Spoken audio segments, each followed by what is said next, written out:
Bonjour, bienvenue sur MTech Vision. Alors aujourd'hui je vais vous parler de comment je fais pour enregistrer la voix pour mes vidéos YouTube. Donc c'est un sujet assez important je trouve, surtout dans une vidéo. En fait je pense que l'importance du son et la qualité du son dans une vidéo YouTube est très importante. C'est ce qui fait le fait que ce soit agréable à écouter et donne une dynamique à la vidéo. Donc en fait là je vais vous montrer les étapes pour enregistrer ma voix, la préparation et comment je règle avant d'enregistrer.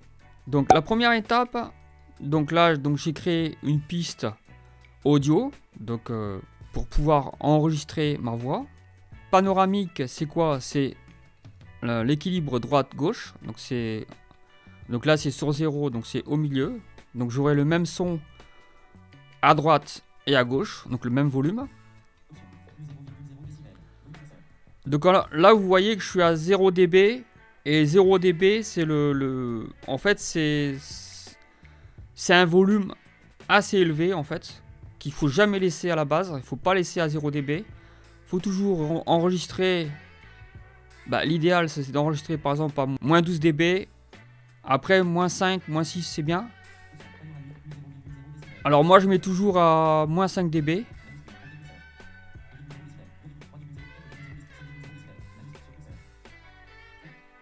Au moins je suis sûr de ne pas clipper au niveau de l'enregistrement. Donc clipper c'est quoi? C'est la saturation.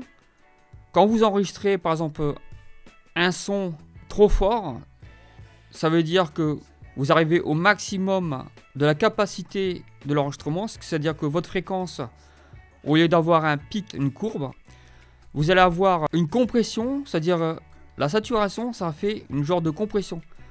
C'est-à-dire c'est comme si vous prenez une baguette et vous la tassez contre le plafond.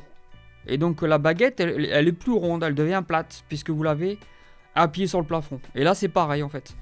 Là si vous voulez la fréquence, au lieu de faire des pics, au lieu de faire des ondulations en fait, parce qu'une fréquence c'est des ondulations en fait, vous allez aplatir ces fréquences. Elles vont devenir plates, c'est-à-dire que vous allez enlever une partie de la fréquence du son, et ce qui fait que vous allez vous retrouver avec un son saturé et de mauvaise qualité.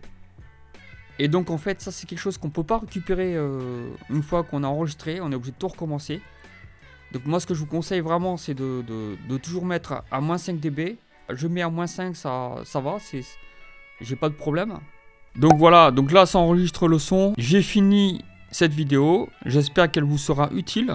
J'espère qu'elle vous plaira. Et je vous dis à très bientôt pour une autre vidéo. N'oubliez pas de vous abonner, de laisser un petit pouce vers le haut. Merci beaucoup. Ciao ciao.